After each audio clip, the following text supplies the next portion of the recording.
Sir आपको कुछ अलग करते देखा, जैसे कभी आप ट्रांसफार्मर खराब है तो खुद चढ़ जाते हैं ट्रांसफार्मर सुधारने के लिए, कभी आप टॉयलेट साफ करते हैं। सर जब आपने राजनीति शुरू करी तब आपने ये सब जो मूल चीज़ें हैं कि कैसे लोगों की परेशानी को खुद ठीक करना है, क्योंकि आपको तो सिर्फ एक आदेश देना है और तुरंत चीज़ें ठीक हो जाती हैं, लेकिन खुद क्यों आगे आना है आपको और क्यों इन चीज़ों को खुद से ठीक करना है? इसका एक प्रश्न आपसे भी करना चाहता हूँ जी।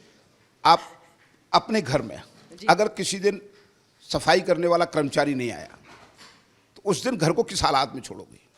नंबर एक। जी। नंबर दो, आपका 70 साल का, 80 साल का, 85 साल की बुजुर्ग माँ, बुजुर्ग पिता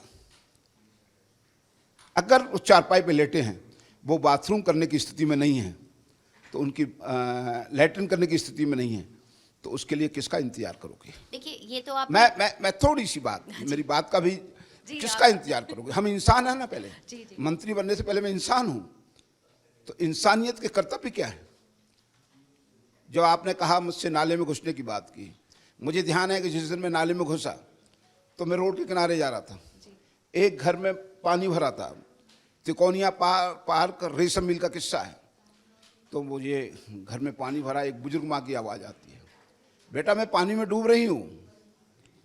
मैं उसके पास गया, मैंने वहीं से नगर निगम को भी फ़ोन लगाया, पर मुझे लगा कि सामने नल्ले में जो अवरुद्ध है, इसको अगर मैं हटा दूंगा तो इस घर का नाले का पानी निकल जाएगा।